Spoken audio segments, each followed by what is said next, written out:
Hola, muy buenas tardes a todos. ¿Qué tal? Bienvenidos a un conversatorio más del Instituto Orfe, nuestra edición 125. Tenemos el gusto, el honor de tener en esta ocasión como invitado al magistrado Juan Manuel Jiménez Yescas. Magistrado, bienvenido. Muchas gracias por aceptar la invitación. Le damos la bienvenida de parte del maestro Carlos Orozco Felgueres por participar en este conversatorio. Muchísimas gracias. Creo que está de más hablar de la trayectoria del magistrado, abogado y doctor en Derecho por la Escuela Libre de Derecho, magistrado de la Sala Superior del Tribunal Federal de Justicia de la Nación, del cual fue presidente, se ha desempeñado como administrador general de recaudación y subprocurador fiscal federal de legislación y consulta en la Secretaría de Hacienda y Crédito Público, titular de la Unidad de Fiscalización y Cobranza del IMSS, profesor de la Cátedra de Derecho Fiscal en la Escuela Libre de Derecho, autor de obras y diversos artículos en materia tributaria y miembro de la Asociación Mexicana de Derecho Fiscal, de la Asociación Nacional de Abogados, Academia de Documentación Jurídica y de la Barra Mexicana del Colegio de Abogados, magistrado con este tema de compliance tributario. Muchas gracias, le cedo el micrófono, muy amable. Muchas gracias, Humberto.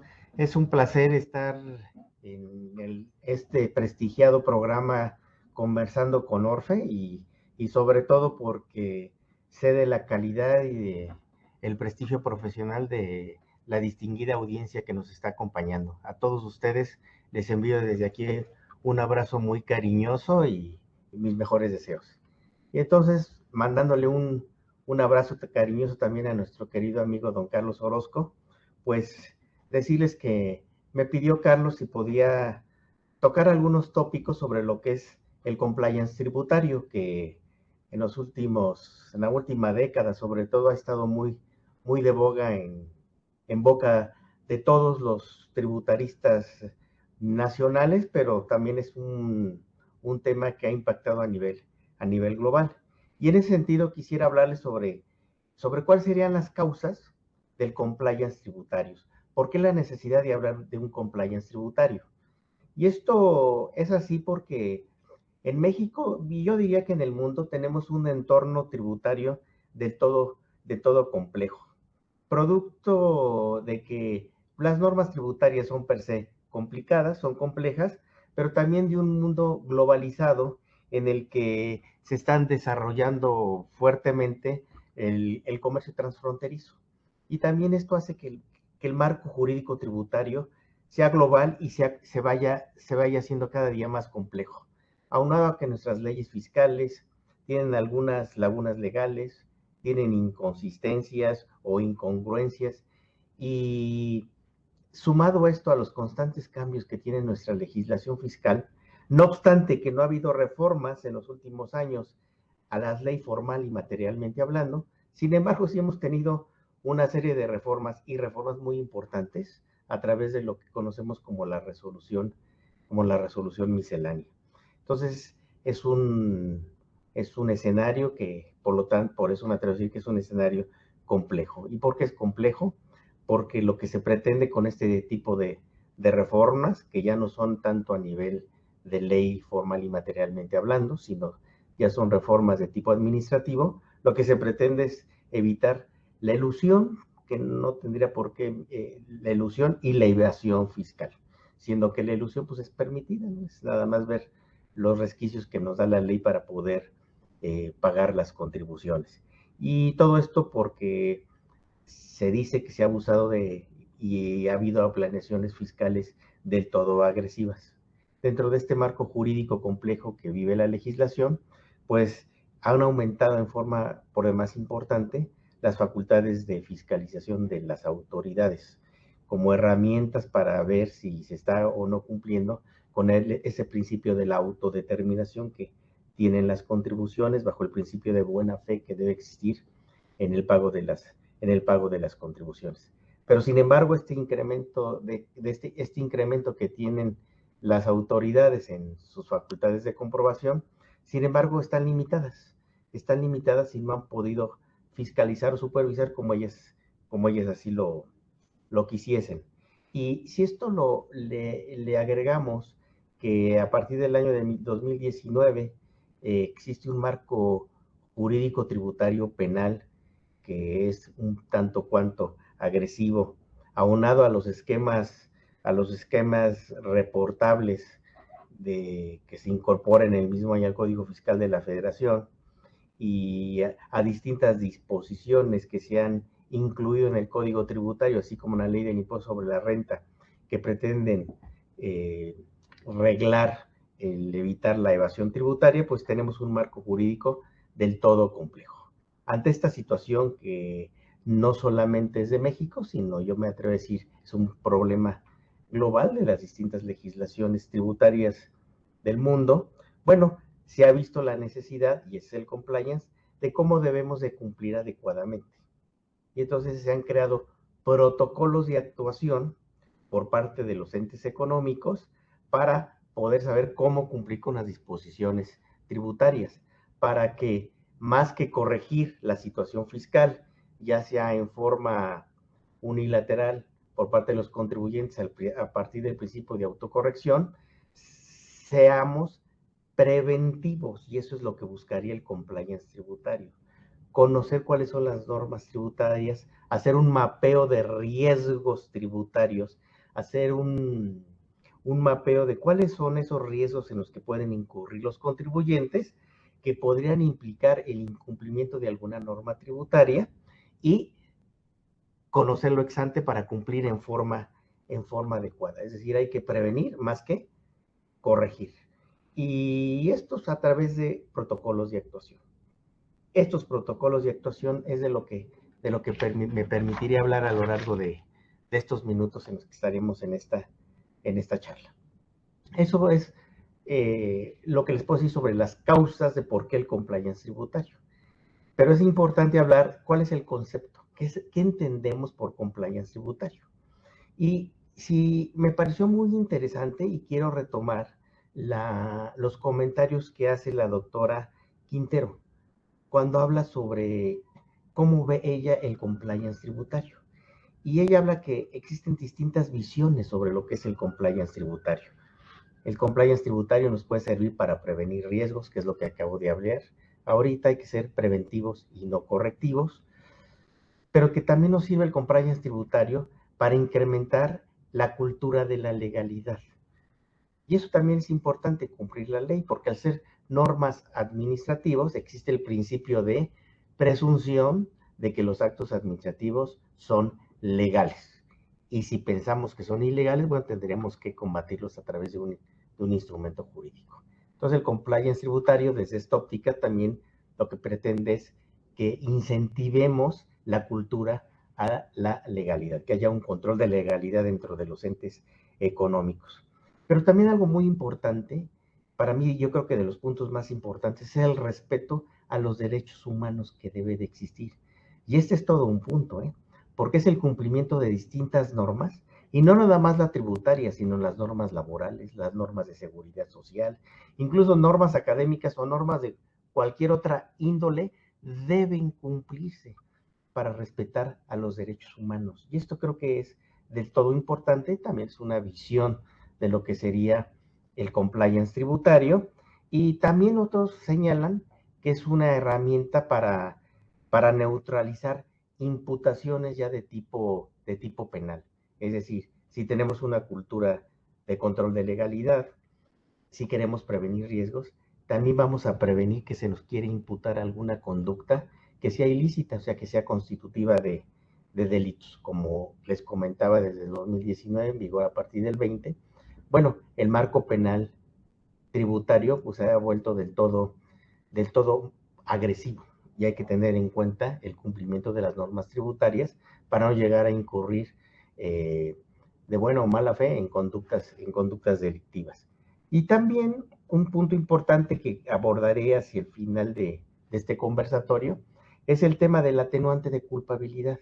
Bueno, el compliance tributario también nos debe servir para, si cumplimos adecuadamente o si tratamos de cumplir adecuadamente bajo el principio de buena fe y posteriormente se nos dice la autoridad bajo el principio de heterodeterminación de las contribuciones, es decir, a través de un acto de fiscalización nos dicen que cumplimos mal, bueno, que exista un principio de atenuante de culpabilidad si se acredita bajo ciertas premisas, que es una propuesta que yo tengo, que sí se cumplió o sí se trató de cumplir adecuadamente con la norma y que nunca hubo la intención de violar la norma tributaria o incumplirla, porque bajo el principio de buena fe quisimos cumplir con la norma tributaria.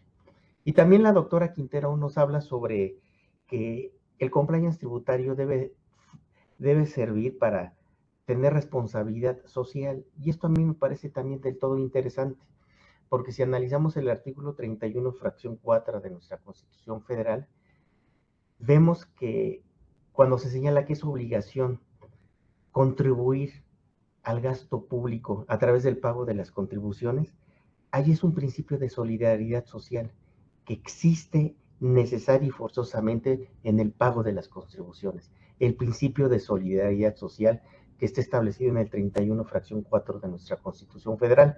Desde luego también con los otros principios tributarios de proporcionalidad, equidad, legalidad y destino de gasto público. Pero vamos, estas son las distintas visiones que existen. Yo me atrevería a decir que todas estas visiones que les he comentado sobre cómo debe conceptualizarse al compliance tributario, yo me permitiría decir que todas estas visiones en realidad, todas suman lo que sería el compliance tributario como concepto. De la mano de esto, quisiera comentarles algo que me llamó mucho la atención cuando lo leí de un gran investigador de una universidad chapaneca, el doctor Miguel Ángel Ontiveros. Y él señala, y yo coincido con él, que más que hablar del compliance tributario, o sea, del cumplimiento de las normas, hay que hablar del non-compliance, o sea, del no cumplimiento. Y creo que queda más claro el concepto. El no compliance es no cumplir con lo debido. Y lo que sería peor, simular que se está cumpliendo con alguna norma, haciendo un fraude a la ley, que tal vez sea peor que no cumplir con lo debido, porque aquí se acredita franca y abiertamente la mala fe en la que puede incurrir algún contribuyente. ¿Y cómo se hace esto? Pues señala el doctor Miguel Ángel que, bueno, que en México, en primer lugar, y por eso vuelvo a retomar lo de las visiones sobre cómo se puede ver el compliance tributario, que en México tenemos que cumplir con el respeto a los derechos humanos. Respeto a los derechos humanos. No es un mal nada más de nuestro querido México, sino que yo me atrevería a decir que es un mal regional de toda Latinoamérica, en el que no hay, en principio, un respeto franco y abierto a los derechos humanos. ¿Y por qué se dice esto? Porque, y yo me pongo a reflexionar, ¿por qué tienen que existir en países como México leyes que nos hagan cumplir con el respeto a los derechos humanos, en donde nos invitan a que no violemos los derechos de las niñas o niños, de las mujeres, de las personas adultos mayores, de los migrantes, de los indígenas? ¿Por qué tiene que haber normas como la Ley General de Acceso de las Mujeres a una Vida Libre de Violencia del 2007, o una Ley General de Víctimas del 2013? ¿O por qué debe haber protocolos de actuación como el de la Suprema Corte de Justicia de la Nación y del propio Tribunal Federal de Justicia Administrativa, en el que se nos invite a juzgar con perspectiva de género, cuando todo lo que persigan estas leyes es el respeto a los derechos humanos? Respeto a los derechos humanos que ya está en la Carta Magna de nuestra Constitución Federal. Pero esto yo creo que acredita por qué la necesidad de que existan estas leyes cuando no estamos cumpliendo, ¿sí?, con el respeto a los derechos humanos. Y de esta forma, igual, hay el no cumplimiento a normas laborables. No damos de alta a los trabajadores ante las autoridades de seguridad social, como sería el Instituto Mexicano del Seguro Social o el Infonavit, o los damos de alta con un salario inferior al efectivamente percibido, o en el ejercicio profesional se toman o se aceptan funciones profesionales sin tener los recursos los recursos materiales o los conocimientos o los recursos humanos para atenderlos. ¿Cómo podría ser, por ejemplo, en un tribunal en el que hay una infinidad de trabajo? Por ejemplo, este tribunal recibe al mes del orden de 14,000 a 14,500 demandas mensuales, lo que nos da un promedio de 170,000 demandas anuales, que es una carga de trabajo excesiva. ¿Y con qué recursos humanos los vamos a hacer? ¿Con quién nos vamos a atender? Y esto es a lo que el concepto del no cumplimiento, por ejemplo, en el ejercicio profesional. Claro, este ejemplo que puse del tribunal, pues trasciende al tribunal porque no depende de nosotros, es el nombramiento de los magistrados, pero vamos, esto lo podemos trasladar a cualquier ejercicio o ámbito profesional. Desde luego, hablando ya del no compliance tributario, no cumplir con la norma tributaria, bueno, nos lleva a consecuencias gravísimas, como podría ser la defraudación fiscal, que está señalando en el Código Tributario Federal en el artículo 108, como es la doble facturación o compra de facturas, que ya está conceptualizado como delito en el artículo 113 bis del Código Fiscal de la Federación, o el delito de lavado de dinero, que está en el artículo 400 bis de nuestro código. En fin, hay disposiciones tributarias que hay que cumplir y evitar ese comentario que se dice en reuniones sociales en el que cuando alguien llega a decir estoy pagando menos impuestos de los debidos y se le ve como ¿cómo le estás haciendo? ¿Qué estás haciendo para no cumplir con la norma tributaria? Se ve como una especie de reconocimiento social y eso debemos quitar este estigma o esta forma de pensar porque hay que cumplir con la norma tributaria, porque hay que cumplir con el principio de legalidad, porque hay que cumplir con el principio de responsabilidad social. Y el tema es más bien cómo debemos cumplir con la norma tributaria y si incumplimos con la norma tributaria de buena fe, bueno, que haya atenuantes en cuanto a las responsabilidades en que podamos incurrir. Y yo entiendo que todo eso se refiere el concepto de compliance tributario. A la luz de esto que les estoy comentando y a la luz de distintos conceptos que he leído de distintos autores de la materia y en especial del World Compliance Association, que se está dedicando a promover que haya un cumplimiento de la norma tributaria, yo desprendo un concepto y para mí el compliance tributario serían todas las normas, los procedimientos, los protocolos internos, pero también externos, que deben tener todas las empresas entendidas como unidad económica, sean personas físicas o personas tributarias o personas morales. ¿Para qué?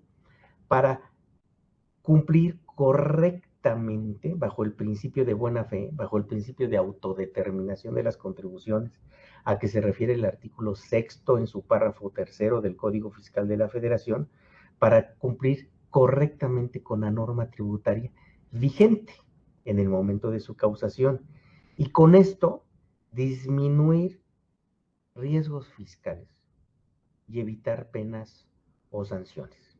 Y aquí quiero hacer un paréntesis. Les comenté que el artículo 6º del Código Fiscal de la Federación tiene el principio de la autodeterminación. Ahí se ve la buena fe que debe existir en el pago de las contribuciones. Pero además, en la Ley Federal de Derechos del Contribuyente, su artículo 21, señala expresamente, y me voy a permitir citarlo, dice este artículo: en todo caso, la actuación de los contribuyentes se presume realizada de buena fe. Es decir, ya tenemos dos ordenamientos jurídicos y este último, en una ley federal que regula cuáles son los derechos de los contribuyentes, se dice que los contribuyentes pagamos las contribuciones siempre, invariablemente, por eso dice en todo caso, de buena fe. Y esto es lo que debemos entender, no solamente como autoridad fiscal, como juzgadores, sino también como contribuyentes y como los terceros que están relacionados con los contribuyentes, como son sus asesores, contadores públicos o abogados. Esto es lo que les puedo decir sobre las causas del compliance tributario y sobre lo que sería el concepto, desde mi punto de vista, de lo que es el compliance tributario. Platicando con Carlos, nuestro querido amigo Carlos Orozco, me decía, oye, ¿y en el mundo cómo está funcionando esto del compliance tributario? Y entonces yo le decía, pues que este es un tema viejo, es un tema añejo que se ha tratado en todo el mundo en distintos momentos y que únicamente en los últimos, ¿qué será? En los últimos 15, 20 años ha venido a tener una importancia superlativa por las facultades y las competencias no solamente administrativas, sino también penales que han tenido el incumplimiento de las normas tributarias. Pero a mí me venía a la mente en la ley, por ejemplo, de organizaciones influyentes y corruptas del año de 1971 con Richard Nixon, en la que se decía que no es permisible que los contribuyentes de los Estados Unidos de América trabajaran teniendo conductas a través de influencia con las autoridades, las que correspondan, y hacer políticas corruptas. Y yo este es el primer antecedente que veo sobre una regulación formal y materialmente hablando que existe para tratar de prevenir la corrupción. Y esta ley incidió directamente en el manejo de la Organización de las Naciones Unidas y después lo han tomado distintos ordenamientos jurídicos y a los que me quiero referir ahorita para llevarlo a la materia tributaria es por ejemplo, a las normas o a las directrices que ha dictado la OCDE, la que en el año del 2002, y este es un antecedente muy importante, la OCDE creó un foro de administración tributaria que se conoce como FAT por sus siglas, en el que es un punto de encuentro, un punto de reunión en que todos los titulares o los integrantes de las administraciones tributarias, en este caso en México, el Servicio de Administración Tributaria, se reúnen para platicar, para ver qué es lo que está sucediendo en el mundo, identificar cuáles son las causas por las que está habiendo estas planeaciones fiscales tan agresivas. Y la pretensión de estas administraciones tributarias, que se le conoce como FAT, pues es que se mejoren los servicios a los contribuyentes. Y es un punto realmente importante, porque los contribuyentes quieren que las contribuciones se paguen bajo el principio de buena fe, pero que sea fácil pagar contribuciones, que no sea complicado pagar contribuciones. Y este es uno de los puntos que ha debatido fuertemente el FAT, y esa es la pretensión, mejorar los servicios al contribuyente. ¿Para qué? Para que se cumpla en forma fácil, en forma ágil y de buena fe las obligaciones tributarias. Y esto se tiene que lograr de acuerdo a las normas del FAT, como eficientando, haciendo más eficiente, haciendo más eficaz y con principios de equidad el pago de las contribuciones, con lo cual la administración tributaria debe reducir costos para los contribuyentes en el pago de las contribuciones. Situación que puede sonar muy fácil de decir, pero que es muy complicado que lo hagan las administraciones tributarias. Nosotros lo vivimos en nuestro país. El Servicio de Administración Tributaria ha querido llevar la tecnología o tecnificar el pago de las contribuciones a una máxima expresión, pero de repente, no obstante esto, nos resulta complejo pagar contribuciones porque se caen los sistemas, porque ya no nos están dando citas para poder atender a los contribuyentes, porque el buzón tributario no está funcionando, en fin, por múltiples situaciones nos está resultando complicado, no obstante que las distintas autoridades fiscales tributarias del mundo pues, se reúnen para ver cómo le hacen para eficientar y hacer más eficaz el pago de las contribuciones. Posteriormente yo encuentro que en el año del 2008, después de que se reunieron estas administraciones tributarias, lo que sucedió es que no disminuyeron las planeaciones fiscales agresivas, ni disminuyó la evasión tributaria, todo lo contrario, se incrementaron. 5 años después de que se reunió este grupo de trabajo, el famoso FAT, y entonces se dieron cuenta que había que atender no solamente el quehacer de las administraciones tributarias, sino que había que dirigirse a los contribuyentes haciéndoles ver cuál es el valor de pagar contribuciones bajo el principio de buena fe, pero también acercarse a los intermediarios fiscales, les repito, como son contadores, abogados, financieros, etcétera, o cualquier otro sector que coadyuve con los contribuyentes para el pago de las contribuciones. Y ahí salió un concepto novedoso en el año del 2008 de este Foro de Administración Tributaria, que se conoce como el Enhanced Relationship, que es la relación cooperativa. Debe existir una relación cooperativa entre los contribuyentes y las administraciones tributarias, en las que deben de estar involucrados los intermediarios fiscales.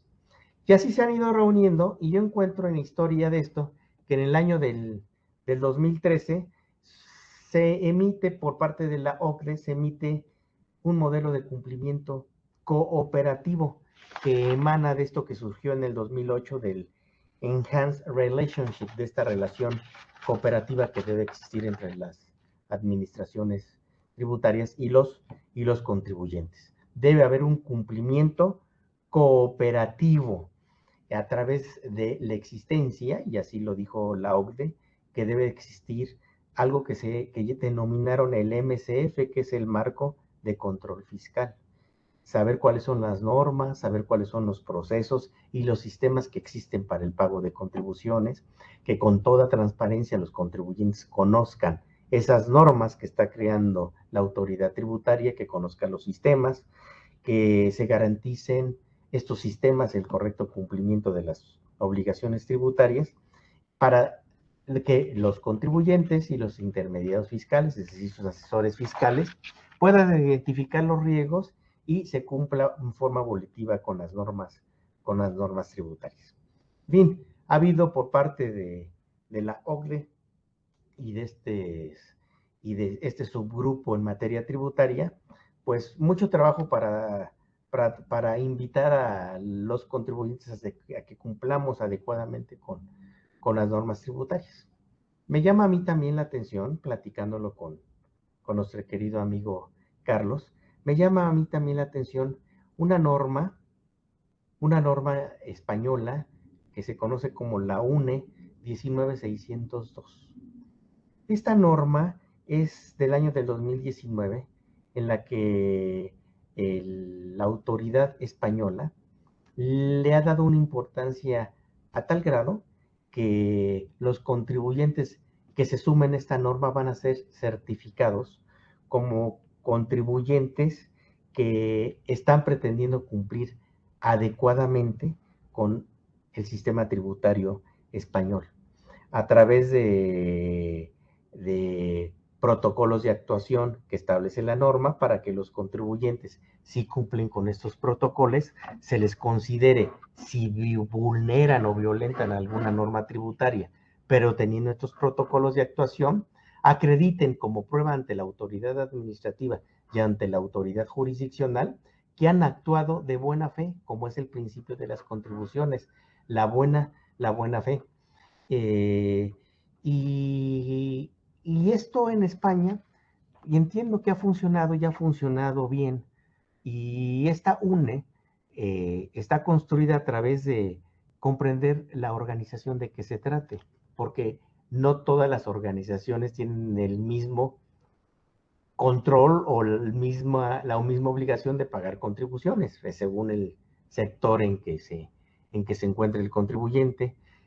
Por sector se establece cuál es el diagnóstico de los riesgos que van a tener para que cumplan adecuadamente, según esta UNE 19602, con la norma tributaria.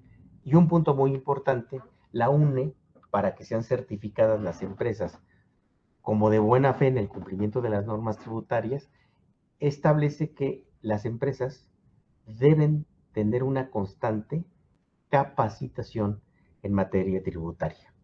Es una verdadera cultura del cumplimiento a la legalidad tributaria, de lo que hablamos sobre las visiones del compliance tributaria, bajo los principios de ética, es decir, bajo valores en los que se diga que es importante cumplir con las normas tributarias. Me gustaría hablar del caso México. ¿Cómo funciona en México? Resulta que en México hay una norma mexicana, la 19.600 del 2017, que a diferencia de la UNE española, esta no es certificable. Simplemente son mandatos que nos propone la Secretaría de Economía para tratar de cumplir de buena fe, pero que lo podemos hacer o no lo podemos hacer. Y si no lo hacemos, no importa, porque no son normas que certifiquen al contribuyente si cumple con lo que allí está establecido. En fin, creo que deberíamos avanzar más allá, tipo el UNE española, y lo que sí es digno de señalar es que con la nueva Ley General de Responsabilidades Administrativas surgió un concepto muy interesante en los artículos 21 a 25 de esta ley que es de reciente publicación, en la que se establece que aquellas personas morales que cumplan adecuadamente con protocolos de actuación que están establecidos en la propia Ley General de Responsabilidades Administrativas y llegan a incumplir con alguna norma en materia administrativa para la contratación o prestación de servicios al Estado mexicano, pero cumplieron con los protocolos que establece la Ley General de Responsabilidades Administrativas, podrán ser dispensados o podrán disminuírseles las sanciones administrativas o incluso alguna sanción de tipo penal. Esto es muy importante y creo que a lo mejor lo deberíamos reflexionar como tributaristas para ver si esto lo podemos traspolar o pasar al marco tributario mexicano, se me ocurre en el Código Fiscal de la Federación, en la que se estableciera una norma en la que, llevándolo al marco tributario, si se cumple con ciertos protocolos, con ciertos modelos de actuación que estén establecidos en ley formal y materialmente hablando, por eso señalo que debe ser en el Código Fiscal de la Federación, y si incumple con una norma tributaria, sería una forma de acreditar que si incumplimos una norma fue porque es compleja, fue porque hay lagunas, fue porque hay inconsistencias, pero no es porque actuamos con dolo o mala fe en el incumplimiento de una norma tributaria. Y creo que esto sería muy importante y podría servir de prueba para que frente a las autoridades administrativas y las autoridades jurisdiccionales se demostrara: yo estoy cumpliendo con estos protocolos de actuación, yo estoy cumpliendo con estos manuales que me exige la ley y estoy cumpliéndolos de buena fe. Tan es así que ahí están y servirían de prueba a las autoridades, les digo, administrativas y jurisdiccionales, para que se disminuyeran y no se agravaran las sanciones en las que puede uno incurrir por incumplimiento a una norma tributaria del todo compleja. Existen en nuestro país una serie de reformas que ha habido al marco jurídico tributario. Se ha reformado en los últimos años el Código Fiscal de la Federación, la Ley del Impuesto sobre la Renta, especialmente estos dos ordenamientos, en los que se pretende es llevar a los contribuyentes al cumplimiento o al establecimiento de normas que no solamente que pretenden evitar la evasión fiscal, evitar que no se erosione la base tributaria, pero lo que han propiciado desde mi punto de vista es que han hecho más confuso, difuso y profuso el cumplimiento de las normas tributarias. Fíjense, yo lo veo de esta forma. Está un estándar para el intercambio automático de información sobre cuentas financieras en materia fiscal. Esto lo aprobó la OCDE en julio del 2014 y fue aprobado por el famoso G20 y la propia OCDE y por más de 90 países, entre ellos México, este famoso estándar para intercambio automático de información sobre cuentas financieras. Con ello se pretende dar transparencia fiscal y permitiría a las autoridades fiscales contar información relevante cuando hacen actos de fiscalización y evitaría el intercambio de información entre distintas autoridades. Y esto ya está vigente en nuestro derecho desde el 2016 en el famoso artículo 32 b bis del Código Fiscal de la Federación. Entonces, sí persigue un fin noble, pero lo que está haciendo es terminar con el secreto bancario en materia tributaria. Y entonces con esta norma lo que está sucediendo es que ya el secreto bancario ya no existiría en materia fiscal, y ya lo tenemos en nuestro derecho derivado de este estándar que México y otros 90 países autorizados. Se tratan de protocolos de actuación que ha autorizado la OCDE derivado de la apertura de los mercados, es lo que les comentaba al principio, la globalización que existe en nuestro país y el interés que existe de diversos países para venir a invertir en ciertos países, en donde les convenga desde el punto de vista económico, donde les convenga para generar riqueza, para generar ingresos, para hacer negocios. Pero las normas tributarias a lo mejor lo pueden hacer es inhibir esta inversión derivado de un marco jurídico que puede resultar del todo complejo. Lo que se pretende con este tipo de norma es, por ejemplo, frenar el flujo de capitales de procedencia ilícita. Por ejemplo, que los dineros se vayan a jurisdicciones de baja imposición y regular los regímenes fiscales de baja imposición.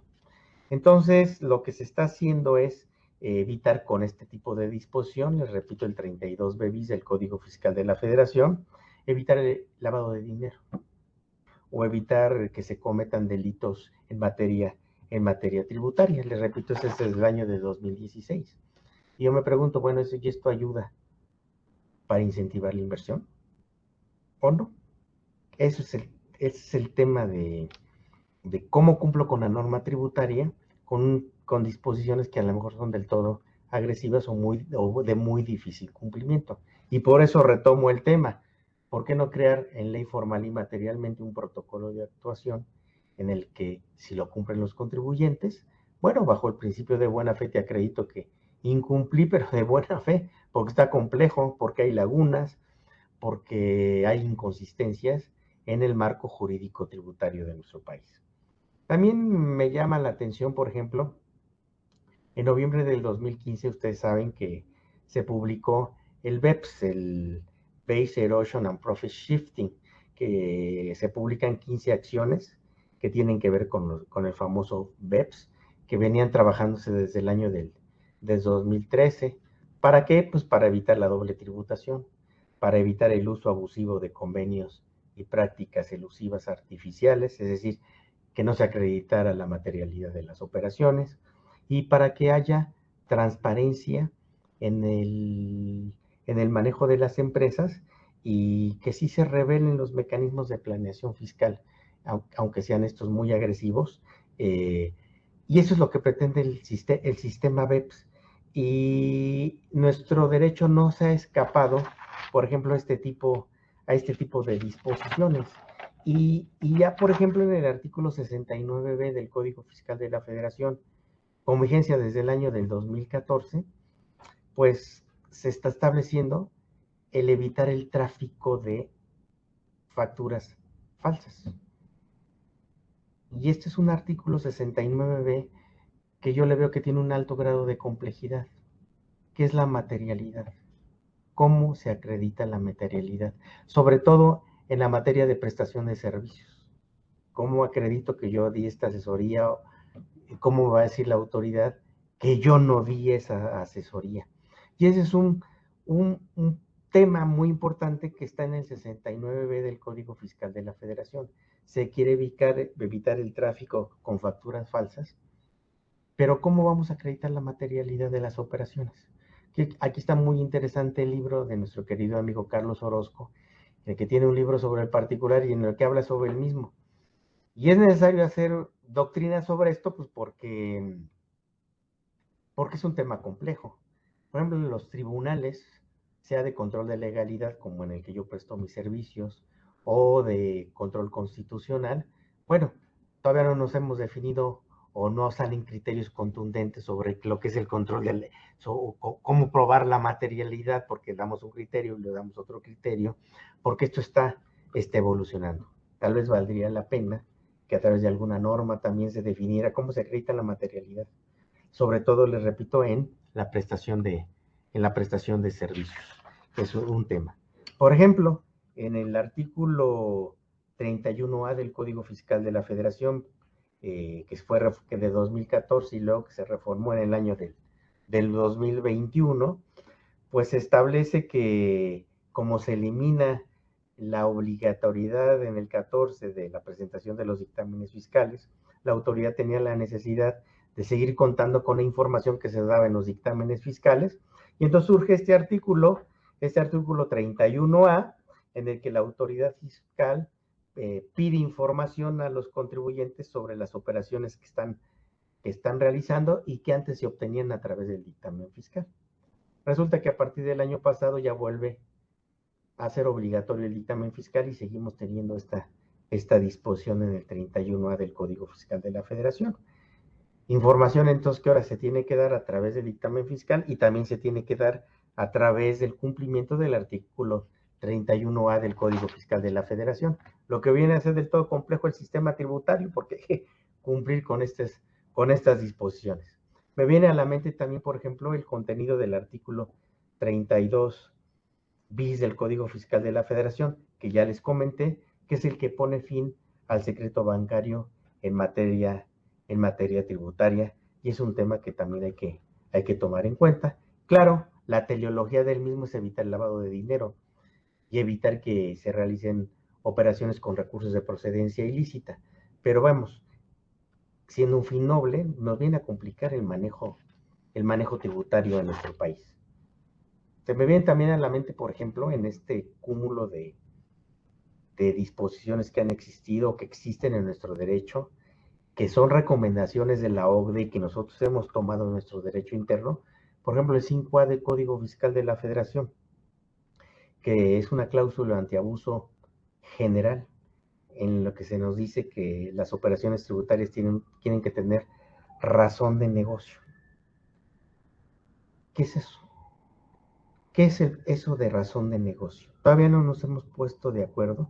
Y por ejemplo, en la función jurisdiccional, pues unos pensamos una cosa, otros pensamos otra cosa, y total no hay un criterio sobre lo que es la razón de negocio.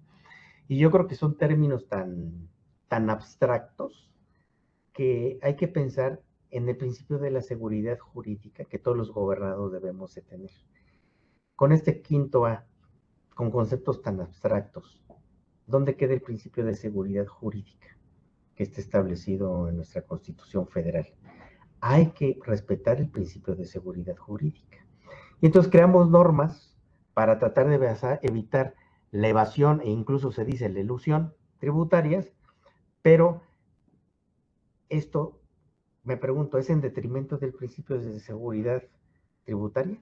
Incluso se puede cumplir con el principio de legalidad con conceptos tan abstractos, al amparo, les repito, del principio de seguridad jurídica que está establecido en el 14 y 16 constitucionales. También me viene a la mente que de estos principios que están emanando de la OCDE, me viene a la mente, por ejemplo, lo que se incorporó con vigencia a partir del 2020 en el Código Fiscal de la Federación, todo el título sexto, que son la revelación de esquemas reportables. Entonces ahora se tiene que informar a la autoridad tributaria, los abogados, contadores públicos, financieros o cualquier otro profesionista, tienen la obligación de revelar planes, proyectos o propuestas o asesorías que se den o recomendaciones que se den en forma expresa o también dice en forma tácita a los contribuyentes. Y entonces volvemos a tener conceptos abstractos que siendo obligación de hacerlo, todos los que serían los intermediarios fiscales a los que se refiere la OCDE a través del FAT, se tiene obligación de revelar esto, y esto también yo creo que hay que tomarlo en cuenta o hay que leerlo a la luz de la seguridad jurídica de los contribuyentes. Ahora, por lo que para mí es una recomendación, para otro no es una recomendación, y en fin, también son conceptos abstractos que habría que regularlos, y ahí retomo tal vez a través de un protocolo de actuación. Un protocolo de actuación que estuviera arreglado perfectamente, en mi opinión, en el Código Fiscal de la Federación, para acreditar la buena fe que podemos tener los contribuyentes en el cumplimiento o en el incumplimiento o no cumplimiento de la norma tributaria, pero que se acredite la buena fe. Yo sí quise cumplir y yo lo entendí de esta forma. Me viene también a la mente, por ejemplo, las reformas que ha tenido y yo diría reformas muy, muy importantes, la ley del impuesto sobre la renta a partir del año del 2020, cuando en el artículo 2 y 3 de esta ley se ha establecido los supuestos para actualizar el concepto de establecimiento permanente. Esto tratando de cumplir con la acción número 7 del proyecto BEPS, que fue al que antes me referí, que se vino trabajando desde 2013 y se publica en el 17. Entonces, el concepto de establecimiento permanente, que son de los 3 principios básicos de la renta mundial para el cobro del impuesto sobre la renta, bueno, es un concepto que también se ha ido haciendo del todo complejo, pero lo que pretende es ir cerrando lo que sería la elusión o la evasión tributaria. Por ejemplo, en el artículo 4b de la ley del impuesto sobre la renta, también en vigor desde el año de 2020, también se está tomando la acción 2 del proyecto BEPS, para neutralizar los efectos de mecanismos híbridos. O sea, neutralizar los efectos de los mecanismos que, que se toman y que pretende combatir la erosión de la base gravable, negando el acreditamiento, pues, indirecto cuando el pago del dividendo o utilidad distribuible haya sido deducible para el pagador. Entonces, este tipo de neutralización de los efectos híbridos también es del todo complejo. Y esto también, si la memoria no me falla, se incorporó en el año del 2020 en nuestro artículo quinto de la ley del impuesto sobre la renta. En el último párrafo yo lo veo como un chipote del artículo quinto de la ley del impuesto sobre la renta en el artículo quinto. Y de luego disposiciones también que están en el manejo de las deducciones, en el que han incorporado o reformado fracciones para neutralizar precisamente los mecanismos híbridos a los que me he referido. Entonces, eso es lo que yo les podría comentar, aunque sea en forma muy, muy rápida, de lo que es el compliance tributario, reiterándoles que desde mi punto de vista, para consolidar una cultura tributaria de tipo preventivo, debe ponderarse por parte de nuestros legisladores, y yo los invito a ustedes a reflexionar si esto puede ser así, la posibilidad de que el Estado mexicano hiciera un esfuerzo de institucionalizar legalmente la figura del compliance tributario, creando al amparo del principio de buena fe un protocolo que esté establecido en el Código Fiscal de la Federación, en el que si se cumplen con estos protocolos de actuación, como está en la Ley General de Responsabilidades Administrativas, para la compra o la prestación de servicios al sector público, bueno, si se cumplen con estos, pero se incumple de buena fe con una norma tributaria, al amparo del 6 del Código Fiscal de la Federación en su tercer párrafo y 21 de la Ley Federal de Derechos de Contribuyentes, bueno, que se atenúen las consecuencias, incluyendo las punitivas, en que puede incurrir un contribuyente si actuó de buena fe. Pues lo que yo les podría comentar en este tiempo muy apretado, y sintiéndome muy honrado de estar conversando con Orfe, porque sé de la distinguida audiencia que sigue este conversatorio. Muchas gracias, Humberto. Estimado maestro Juan Manuel, magistrado Juan Manuel, muchísimas gracias por compartir estos conocimientos tan amplios que usted tiene del compliance tributario, de este tema tan relevante.